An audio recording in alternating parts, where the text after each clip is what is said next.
모세가 홍해에서 이스라엘을 인도하매 그들이 나와서 수르강야로 들어가서 거기서 사흘 길을 걸었으나 물을 얻지 못하고 마라에 이르렀더니 그곳 물이 있어서 마시지 못하겠으므로 그 이름을 마라라 하였더라.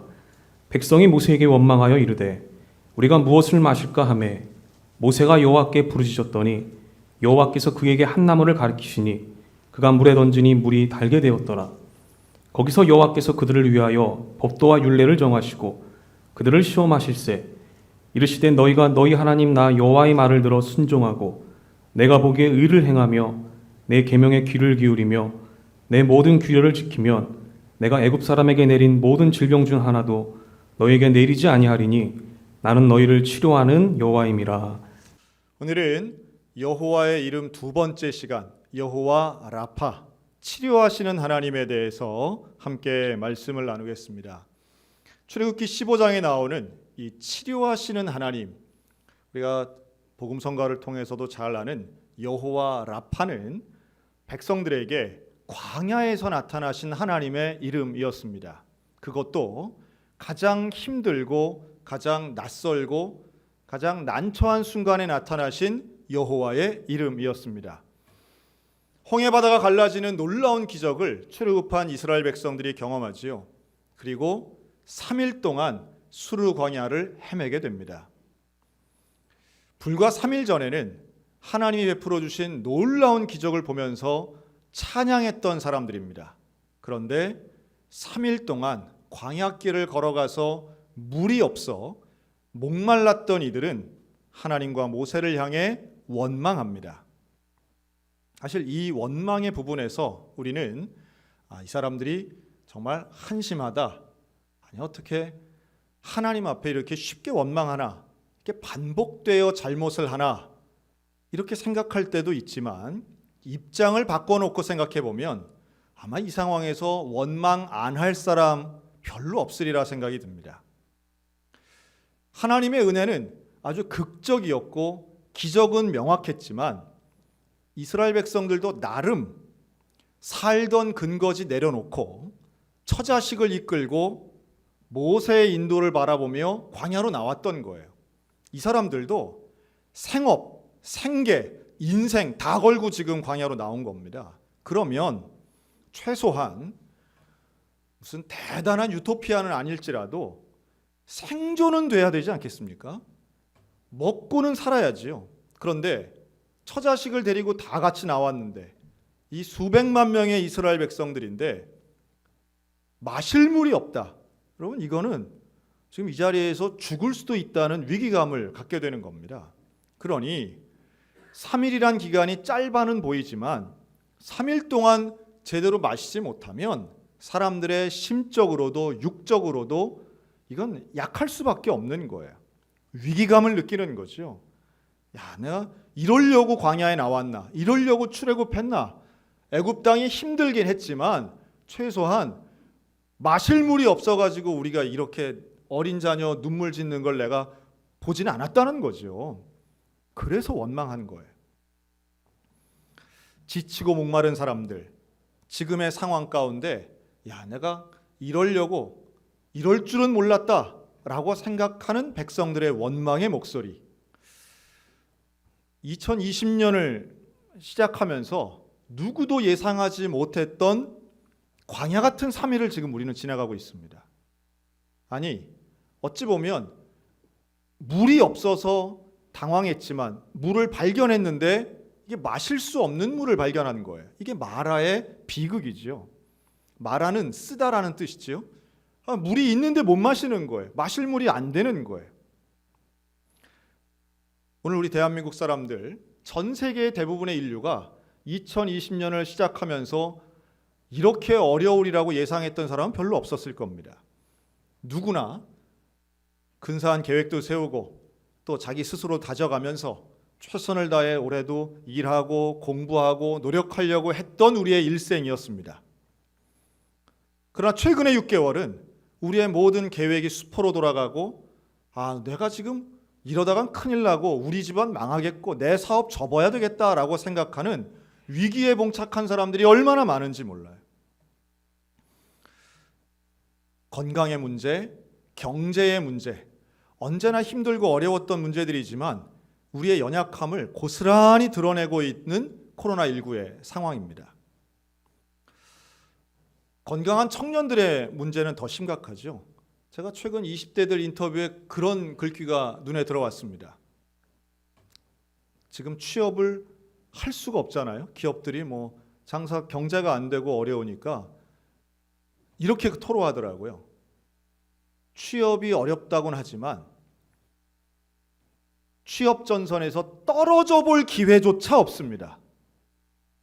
합격의 기회는 고사하고 불합격의 기회도 갖지 못하는 세대라는 거예요. 아무도 뽑지 않으니까.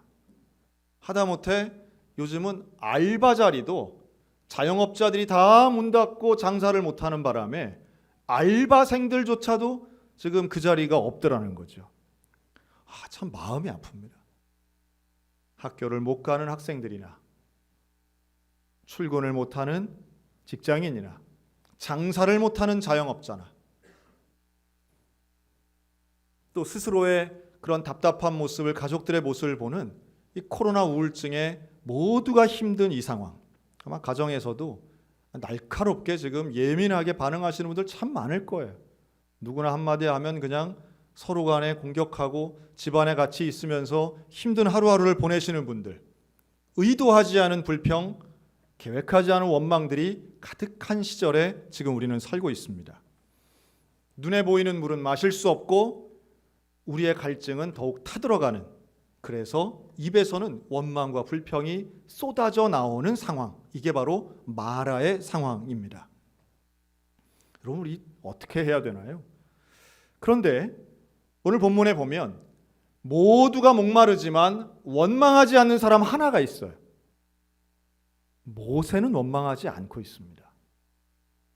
왜 모세는 원망하지 않을까요? 모세라고 목이 안 말라요? 모세라고 갈증을 안 느낍니까? 모세라고 광야가 불편하지 않을 리가 없어요.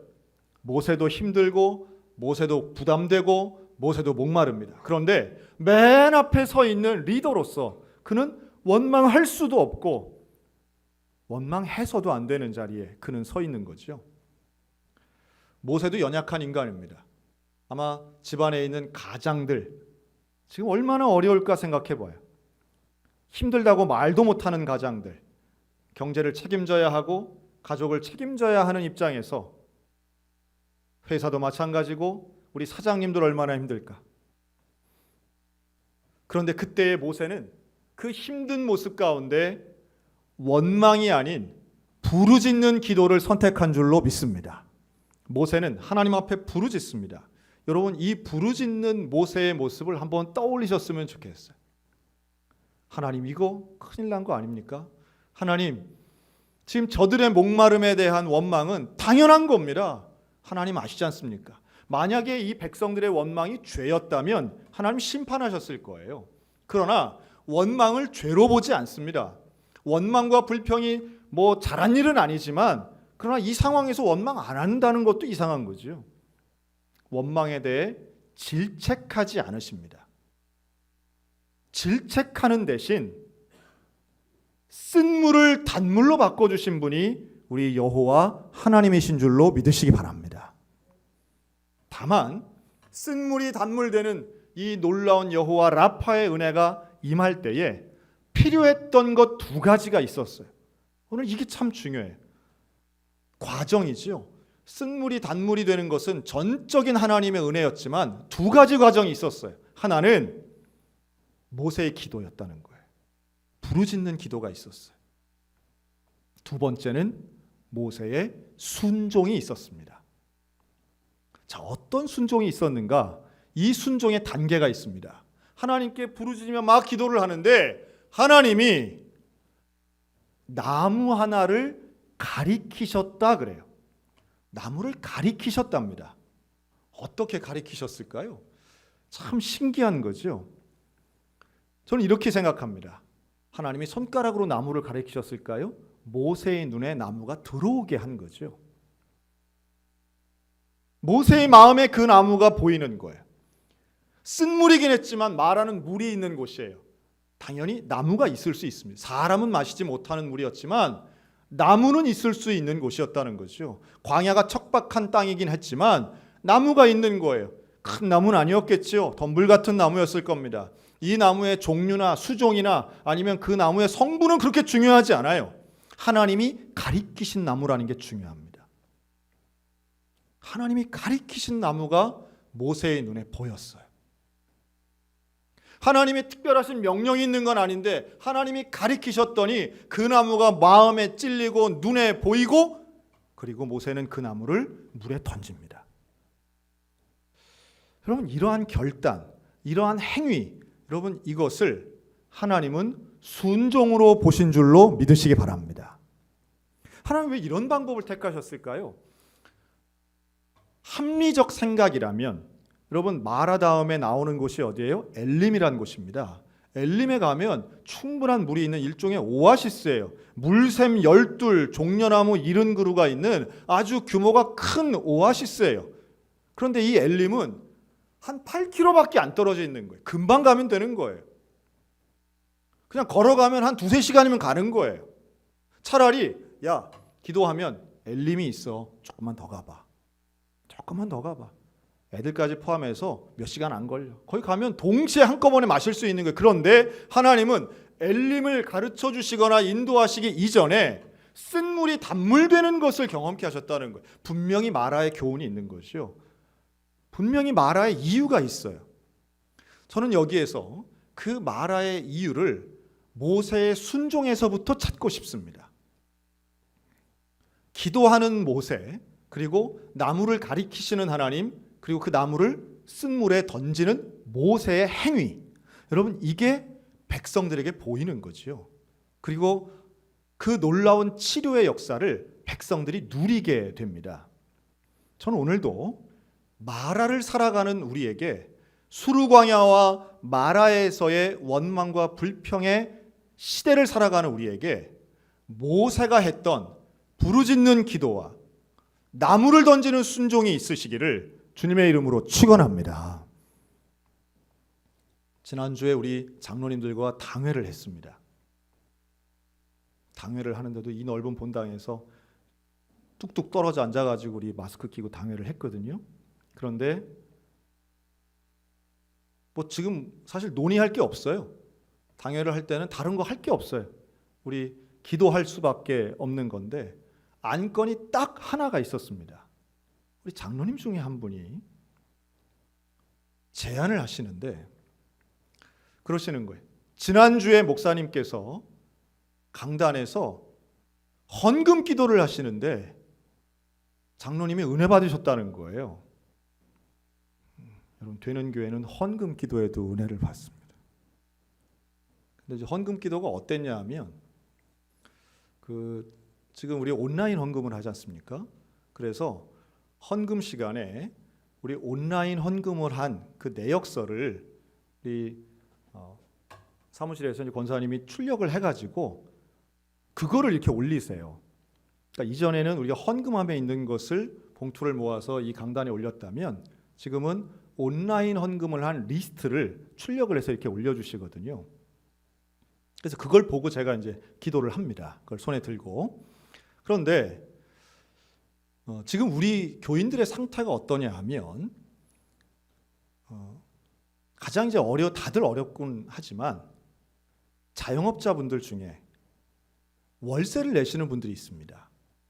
우리가 지난 상반기에도 그 어려움 당한 대구에 있는 교회들을 도울 때에도 작은 교회, 개척교회지만 월세를 내고 있는 교회들 중심으로 해서 저희가 많이 후원했어요. 그만큼 고정 비용이 있는 분들이 많이 어렵죠.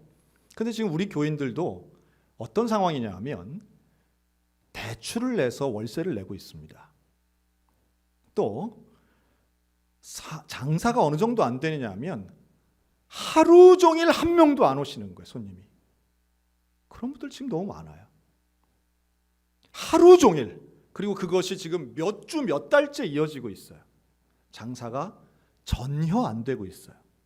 그런데 그런 상황을 제가 알고 있는데 우리 헌금을 하실 때 그 리스트에 11조 헌금을 하신 분들 중에 그렇게 대출을 받아 월세 하시는 분이 11조를 하고요. 손님이 한 명도 없는 그 젊은 사장님이 11조를 한 것이 리스트에 올라온 거예요. 그걸 보고 제가 울컥한 거예요. 저희 집 아이들이 잘 알고 있습니다. 도대체 아빠는 이렇게 울지를 않냐고, 눈물이 없냐고. 사실 제가 그게 기도 제목이거든요. 어떤 목사님들은 설교할 때마다 막 우시던데, 어떤 목사님들은 그냥 십자가 얘기만 해도 막 눈물을 흘려가지고 감동을 주던데, 하나님 나도 좀 눈물을 좀 주세요. 그 울고 싶다고 울어지는 건 아니잖아요. 그런데 제가 성도들의 이름을 보고 눈물이 나더라고요. 기도를 못 하겠더라고요. 그걸 보고 우리 장로님이 은혜 받으신 것 같아요. 그냥 설교는 다 모르겠고 그냥 목사가 울기만 해도 은혜 받는 분들, 참 그것도 하나님의 은혜인데, 은혜만 된다 그러면 울기를 못 하겠습니까? 춤이라도 춰야지. 그런데 그러면서 장로님 그러시는 거예요. 우리 당회에서 참 뭐 다행스러운 일인지 모르겠는데 우리 교회 헌금이 그렇게 줄지를 않았어요, 사실. 그래서 우리 교회에 있는 헌금으로 또 우리가 정성을 모아서 좀 우리 교인들을 좀 도왔으면 좋겠다는 거예요. 우리 장로님들이 전부 다 만장일치로 그렇게 하자고 했어요. 방법이 없는 거죠. 안 해봤으니까.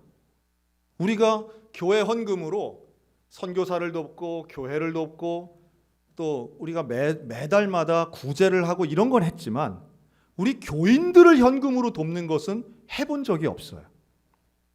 어떻게 하지? 누구를? 언제나 형평성, 방법, 정도, 일주일 내내 기도했습니다.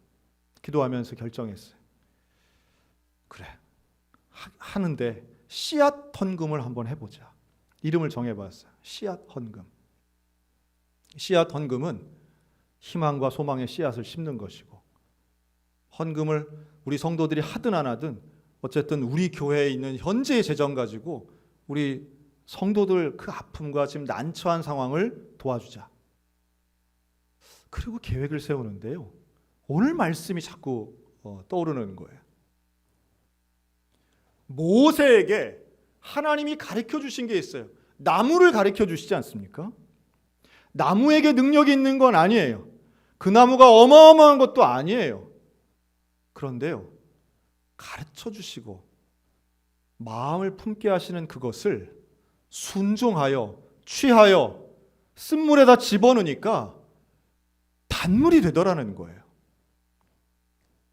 저는 이 기적의 역사가 이 모세의 순종처럼 오늘 저와 여러분들의 삶 가운데 일어나기를 간절히 축원합니다. 제가요, 지난 주간에 춘천시에서 준 재난지원금을 받았습니다. 춘천시에서 재난지원금을 주시더라고요. 일주일 동안 제 마음을 참 불편하게 한 몇 가지가 있어요. 그것은 우리 교회 교인들은 장사가 안 돼서 이렇게 어렵고 사업이 안 돼서 이렇게 어려운데 저는 우리 소양교회 가지고 단 한 번도 사례비를 안 받아본 적이 없어요. 목사님 우리 교회가 어려워가지고 사례비를 늦게 드리겠습니다. 이런 적도 없어요. 사례비를 이번엔 80%만 50%만 드리겠습니다. 이런 적이 단 한 번도 없어요. 지금의 상황을 봤을 때는 앞으로도 사례비 잘 받을 것 같아요. 그게 너무 미안하고 너무 불편하더라고요. 그런데 나라에서도 주고 시에서도 재난지원금을 받으라고 주시는 거예요. 나는 재난 상황이 아닌데, 나는 경제적 재난 상황이 아닌데, 아닌 것 같은데, 나의 수입은 줄어들지 않았는데 이렇게 주는 건 이건 나를 위해서 혹은 우리 식구들만 위해서 써서는 안 되겠구나. 저만 그런 생각이 들었는지는 모르겠으나 최소한 하나님이 저에게 보여주신 나무라고 저는 봅니다. 우리 각자에게 보여주시는 나무가 있을 거라고 봐요. 여러분 깨달으면 보여집니다. 여러분 당연한 건 절대 없습니다. 그렇게 어려운데 우리 회사는 괜찮으니까 다행이야? 내 직장은 괜찮으니까 다행이야. 내 수입은 변함이 없으니까 참 다행이야. 여러분 다행이야라고 혹시라도 생각하시는 분들이 있다면 하나님 보여주시는 그 가리키는 나무가 보여지셨으면 좋겠어요. 나는 안정적이니까, 우리 집은 문제 없으니까, 우리 애들은 건강하니까. 여러분 당연하게 생각하지 않을 때에 기적과 감사가 일어나는 것입니다. 그런 분들이 있다고 하더라고요. 모두가 어렵다고 얘기할 때 표정 관리하시는 분들이 있다고 하더라고요. 장사가 다 안 되는 건 아니라고 하더라고요. 업종별로 지금 너무 즐거운데 잘 되는데 표정 관리하시는 분들도 있다고는 하더라고요. 여러분 그때에 나는 좀 괜찮다 싶은 그런 상황이라면 나무가 보여지는 은혜가 있었으면 좋겠고요.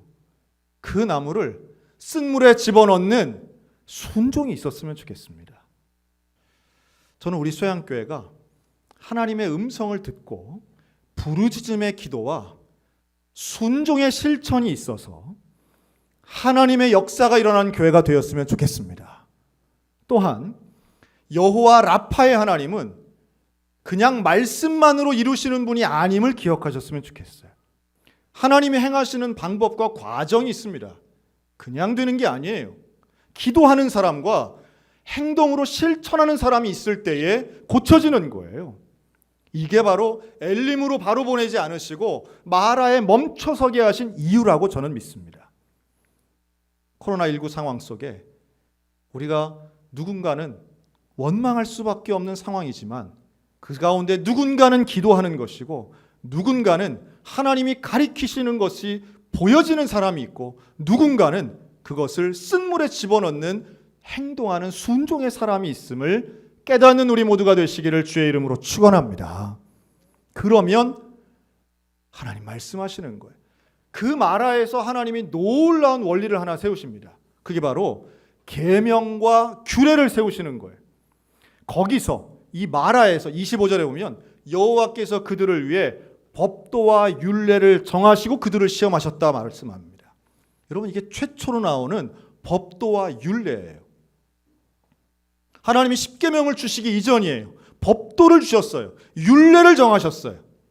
이게 마라에서 정하시는 겁니다. 놀라운 상황이죠. 좀 풍요롭고 편안한 엘림에서 정하신 게 아니라 모두가 힘들고 지치고 괴롭고 막막하고 난처한 그 순간에 하나님이 법도와 율례를 처음으로 정하십니다. 지금 우리 매일마다 소방서 영상을 지금 보고 있어요. 소방서. 지금 이제 벌써 한 2주쯤 되니까요. 이제 조금 이제 반응들을 제가 좀 알 수가 있습니다. 여러분 소방서 영상에서 아마도 보시는 포인트가 있으실 거라고 봅니다. 그 포인트가 우리 유아교회 아이들이 하는 사도신경 같은 경우 그냥 그 장면만으로 너무너무 귀엽잖아요. 그냥 웃음이 방글방글 나온다 그러면 내가 나이를 먹었구나 이렇게 보시면 됩니다. 그런데 자 유아는 사도신경을 합니다. 초등학생은 주기도문을 합니다. 중고등학교 청소년들은 성경 봉독을 합니다. 권사님들은 대표기도를 하고요. 장로님들은 간증을 합니다. 이 5가지 분야 중에 가장 섭외하기가 어려운 순서가 어떤 순서일까요? 보면서 아이고 이쁘네. 아이고 뭐 뒤통수가 나왔네. 아마 이러면서 보시는 분들도 혹시 계실지 모르겠는데 이거 어떻게 잘 만들었다. 뭐 누가 났다. 뭐 이렇게 평가하시는 분들도 혹시 계실지 모르겠는데요. 지금 전체 중에 가장 섭외하기가 어려운 게 사도신경입니다. 유아교회가 가장 어렵습니다. 지금. 왜 어려운가? 부모님들이 어려운 거죠. 함께 사도신경을 외우게 하고 아이를 거기에 세우게 하는 것 가장 어렵습니다. 아이들을 스마트폰으로 제일 많이 찍어주는 세대가 사실은 지금 사도신경을 외우게 하기가 가장 어려운 세대인 거예요. 그런데 저는 아마 많은 분들이 공감하실 거예요. 저는 그 순서 중에 우리 장로님들 간증에 가장 포인트를 두고 보고 있습니다. 장로님들 부담이 어마어마하게 지금 가고 있습니다. 지금 이게 좀 카메라도 처음이고 간증을 내가 어떻게 해? 지금 부담 되게 많이 갖고 계세요. 그런데요, 여러분 장로님들 이 간증의 영상이 20년, 30년 후에는 우리 교회의 역사가 되리라고 저는 확신합니다. 저는 지금 돌아가신 장로님들의 음성을 찾고 있습니다. 우리 교회가요, 90년대 중반부터 80년대 후반부터 우리 교회 장로님들 대표기도 하실 때에 그 테이프를 만드셨더라고요. 카세트 테이프를 만들었는데 이거 지금 갖고 계신 분이 몇 분 안 계세요. 그래서 지금 그 아날로그를 지금 디지털화하고 있는 작업을 이미 진행을 하고 있습니다. 얼마나 은혜가 되는지 몰라요. 돌아가신 장로님들의 음성 하나하나가 참 귀하다. 참 살아계신 분들, 살아계신 성령을 오늘날도 시대를 초월해서 경험하고 있는데요. 우리 장로님들의 간증 영상은 음성이 아닌 영상으로, 그리고 장로님들의 일생을 압축한 귀한 자료로 우리 교회의 역사의 한 부분이 될 겁니다. 많이 참여해 주시기 바랍니다. 그런데 우리 장로님들의 간증 중에 그런 부분이 있어요. 하나님의 성령을 경험하고 하나님의 은혜를 체험한 가장 극적인 장면 꼽으라고 하면 항상 나오는 게 편안하고 즐거웠을 때가 아니에요. 아프고 힘들고 위험하고 가난하고 어려웠을 때에 하나님 만났습니다. 체험했습니다. 이렇게 말씀하시잖아요. 최진호 장로님의 간염 수치가 올라갔을 때 하나님 만난 것이고, 강홍구 장로님의 담낭염증으로 입원했을 때 하나님을 경험한 거예요.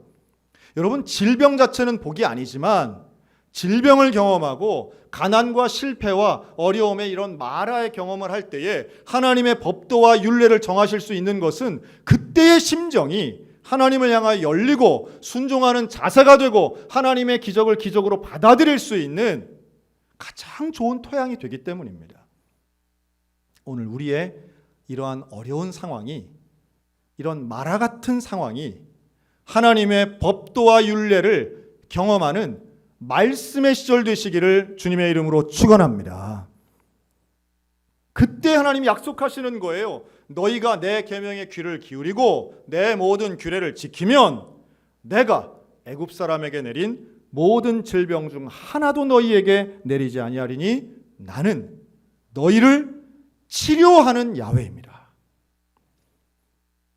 여호와 라파의 하나님은 마라의 쓴물을 단물되게 하신 하나님이시면서 동시에 우리에게 계명과 율례와 법도를 주신 하나님이시고 우리의 기도에 응답하신 하나님이며 우리의 작은 순종을 큰 기적으로 바꾸신 하나님이신 것을 믿으시기 바랍니다. 오늘도 우리에게 그 하나님이 역사하십니다. 그 하나님 기다리고 계세요. 마라에도 하나님 계시는 거예요. 그리고 이 마라를 지나야 엘림을 갈 수 있는 겁니다. 엘림의 위치를 모르니까 마라에서 불평한 것이죠. 그러나 하나님의 계획 속에는 마라만 있는 건 아니에요. 엘림도 있는 거예요. 오늘 주보를 보시면 우리 교회에 지금 질병 때문에 어렵고 힘든 분들 명단을 한번 정리를 해봤습니다. 대개는 고령의 우리 명예 권사님, 명예 장로님들이 많이 계시는데, 원로 장로님들 포함해서. 그러나 또 지금 수술받고 병원에 입원해 계시는 중증 치료 분들도 많이 계십니다. 개인적인 상황이기 때문에 무슨 질병이라든가 이런 건 쓰지 않았습니다. 또 여러 가지 다양한 상황들이 있어요. 또 우리 교회 지금 암 환자들도 얼마나 많은지 몰라요. 그런데 이러한 과정들이 질병의 쓴물 변하여 여호와 라파의 하나님을 경험할 때에 치유의 기적이 일어날 줄로 믿습니다. 마시지 못하는 상처의 쓴물이 변하여 생명의 단물 되게 될 줄로 분명히 믿습니다. 여러분, 우리 소양교회에 지금도 한숨과 눈물로 어려움의 상황의 시절을 지내고 있는 우리 성도들, 우리의 기도와 나무를 던지는 순종을 통해 쓴물이 단물되는 기적의 교회가 되기를 주님의 이름으로 축원합니다. 우리의 가정도 일터도 마찬가지입니다. 여호와 라파의 하나님을 믿음으로 맞아들이시기를 바랍니다. 여호와 라파의 하나님이 우리의 가정 치료하실 겁니다. 여호와 라파의 하나님이 우리의 질병 고쳐주실 줄로 믿습니다. 여호와 라파의 하나님이 이 대한민국도 고치실 것이고, 여호와 라파의 하나님이 결국 우리의 마음과 육체와 우리의 민족도 치유하시고 치료하시고 고쳐주실 줄로 믿습니다. 아직 엘림은 오지 않았습니다. 그러나 분명한 건 엘림이 올 것이라는 거예요. 그리고 하나님 우리에게 맡겨주신 가나안의 사명도 분명히 이룰 수 있습니다. 나와 함께 하시는 하나님, 그 여호와 라파의 하나님, 치료하시는 하나님을 동행하며 믿음으로 맞아들이는 우리 거룩한 소양교회 모든 권속들 가정들 다 되시기를 주님의 이름으로 축원합니다.